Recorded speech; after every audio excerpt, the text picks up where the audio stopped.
How's it going, everybody? This is Aaron the Pedantic, and if you are an American, then perhaps today you are celebrating Thanksgiving, so happy Thanksgiving to you.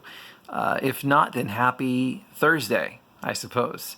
I just wanted to do a video on my perusings of AD&D. For those who don't know, I started with 5th edition. I went back to OSR stuff and started playing AD&D 2nd edition and BX, and now I'm really taking my deep dive into 1st edition. And this has been very enlightening because I've had the opportunity to see a lot more of direct Gary Gygax's thought put onto the page. And I'm just finding it incredibly fascinating, seeing the way that he was looking at the game compared to what I kind of assumed, would be what was there, just from the way people talk about old school play and all this kind of stuff. That's not to say that that is the only game in town when it comes to old school play, because after all, there is a whole other line of D&D that is, the basic line, and there are certain different assumptions, I think, that come along with that kind of play than what comes with AD&D and even OD&D. I just find it very interesting, just seeing what kind of stuff we have in here. So first off, one of the things that really threw me is character generation. So one of the things that it's said here in the PHB is that the premise of the game is that each player character is above average, at least in some respects, and has superior potential. Furthermore, it is usually essential to the character's survival to be exceptional with a rating of 15 or above in no fewer than 2 ability characteristics.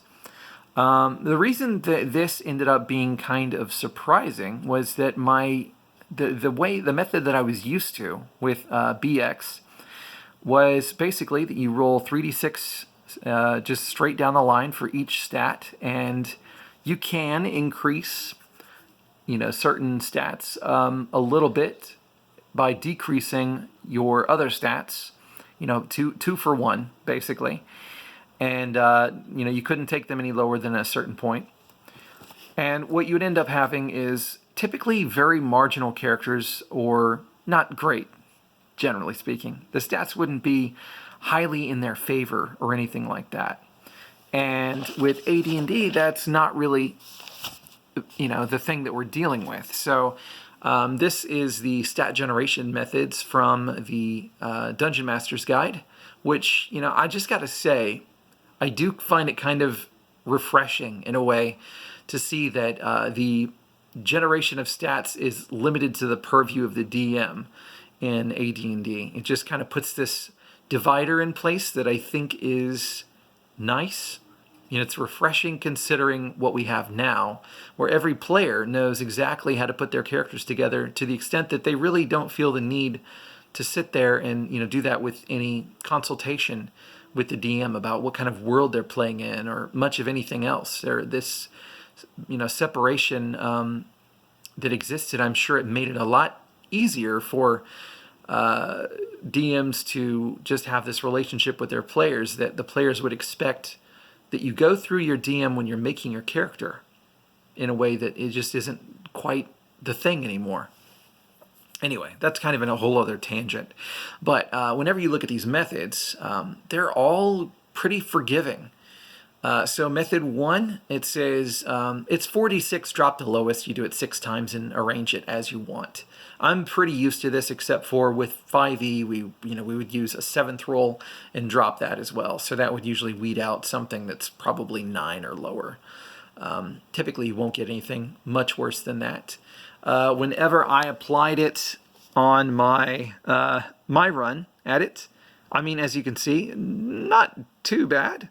I have a 9 is my lowest, a 16, and two 14s and two 12s, which ultimately in AD&D, depending on where I arrange them, that means that I can do most classes. I could be most races. There are some prestige things that I really can't touch, such as the paladin and the bard and the monk. But for the most part, there's a lot of stuff I could do there. Method 2, basically it is 3d6 12 times and you drop the lowest 6. Or retain the highest 6. However half empty, half full. It's up to you. This one was, also fine. I didn't have any 9s. I had 2 15s, 3 13s, and a 12. I mean, of course, they are dice. It is random number generation, so there's still opportunities for a fluke there. But just the more that you're throwing down there and excluding, the more likely that you're going to get some kind of above average rolls there, and that seems to be kind of what that was leaning into. Method 3 is going to be you roll 6 times 3d6 for each stat. So 36 rolls of 3d6 broken up into each stat, and you just go with the highest one in every category.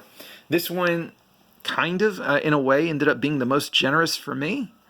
It turns out that if you are going to be rolling that many times with 3d6, you're probably going to get something at least decent. Like, I had some very rare low rolls. I mean, this just shows you. It looks like 7 was the lowest 3d6 roll I got out of all these groupings. I mean, I've gotten a 5 before. My second edition cleric had a 5. So it's not like it's impossible.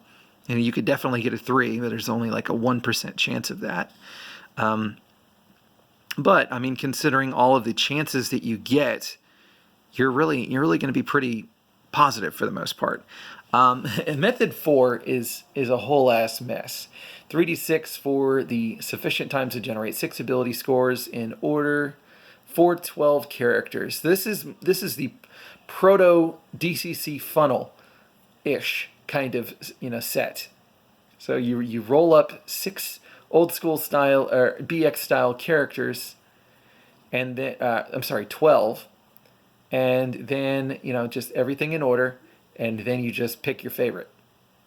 Which, I mean, the reason I didn't play this out is because I've been playing this out, with our BX game for quite a while. I have just tons and tons of characters that people rolled up that, we still have in the PC rosters, that we have their stats and, how they died and all that kind of stuff. It's just interesting to think about just how much... I mean, this is a decent method that you could do. And I would say that it would probably just be the thing where a player could probably choose the right class and race that they're wanting. If you're rolling 12 characters, you're probably going to get, at least one of them that you want to play, but maybe just 1 or 2. So how do I feel about this? Well, like I was saying, there are kind of some different assumptions that I tend to have whenever I'm looking at BX style play versus AD&D. And one of those is AD&D long campaign. BX, campaign could be as lengthy as you like, pretty much. With AD&D, I really don't see a whole lot of purpose in a short-term campaign. I feel like it just lends itself to that kind of play, just in the way that the game asks you to take considerations of time and, even such things as, just like developing your henchmen, how you acquire them, the procedures that you go through, all of that kind of stuff. The procedures for, there's just so much here that is just like time. Time is just all up in AD&D. And because of that, that makes me think that it's really going to lend itself to play that involves character investment. And character investment is something that if you are just having incredibly subpar characters that are kicking the bucket constantly, I could see how that could be kind of, counterproductive perhaps. And I'm wondering if this is why we have the reputation that Gygax had for eventually just saying, fuck it, you're starting at level 3. I wouldn't be surprised if that is kind of how that ended up happening. There are really a lot of other musings that I've kind of had as I'm reading this that I really want to talk about, but I don't want to make these incredibly long and ponderous videos. So that's just my thoughts on character generation.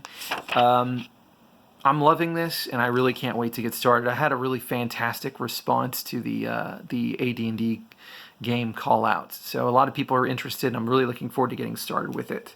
And some people were talking about being interested in campaign summaries, session summaries and things like that.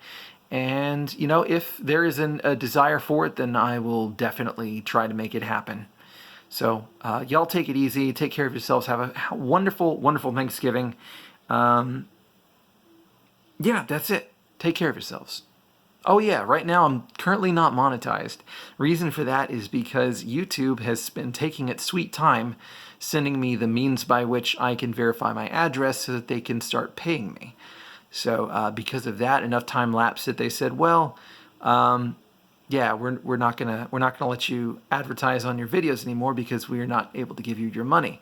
So there is that whole thing. So enjoy the videos not having ads. I'm not making money off of any of these. I still haven't made any money off of YouTube, period. So people that have made donations and not so much donations, but super chats and things like that. It's sitting in an account, and it will come to me once I get everything verified. But it's just taking its sweet time. They're just not sending me the stuff I need. So that's why that has changed. So I'm not doing this for money. And that's why I'm still going to make videos. So anyway, that's it for today. Y'all take it easy. Peace out.